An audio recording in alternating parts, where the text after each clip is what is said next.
మనవడి బ్యాగు చిరిగిపోయింది. స్ట్రాప్కి తాడు కట్టాడు. ఫీజు కట్టలేదని టీచర్ హెచ్చరించింది. తాత తన చెప్పులరిగినా కొత్తవి కొనలేదు. మనవడి కోసమే దాచాడు. కానీ ఆ బ్యాగ్లో ఏముందో ఎవరికీ తెలియదు.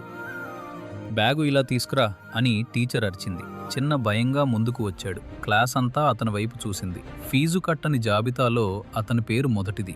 3 నెలలుగా ఇదే మాట.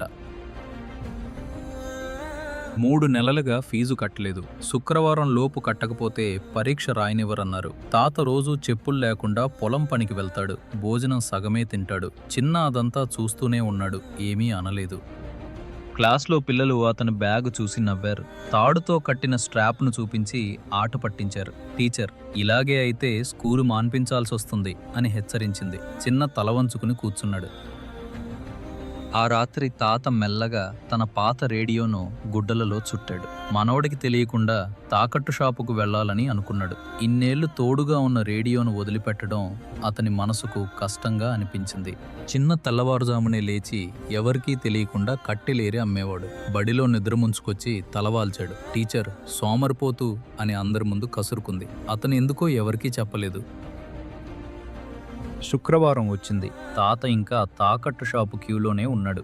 బడిలో టీచర్ చిన్నను ముందుకు పిలిచింది. అందరికీ ఒక పాఠంగా ఉంటుంది అంటూ అతని బ్యాగును బల్ల మీద బోర్లించింది. పుస్తకాల మధ్య నుంచి ఒక గుడ్డ మూట పడింది. అందులో చిన్న చిన్న నాణేలు, పక్కనే ఒక నోట్బుక్. ప్రతి పేజీలో తాతకు తెలియకూడదు అని రాసి ఉంది. అదే క్షణంలో తాత తలుపు దగ్గర నిలబడి చూశాడు. టీచర్ చేతిలోని ఫీజు నోటీసును నెమ్మదిగా చించేసింది.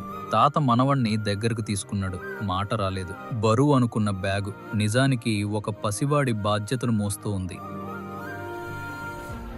ఈ కథ మీ మనసుకు తాకితే లైక్ చేసి షేర్ చేయండి. కామెంట్లో మోర్ దెన్ ఎ బ్యాగ్ అని రాయండి. ఇలాంటి కథల కోసం ఛానల్ని సబ్స్క్రైబ్ చేయండి.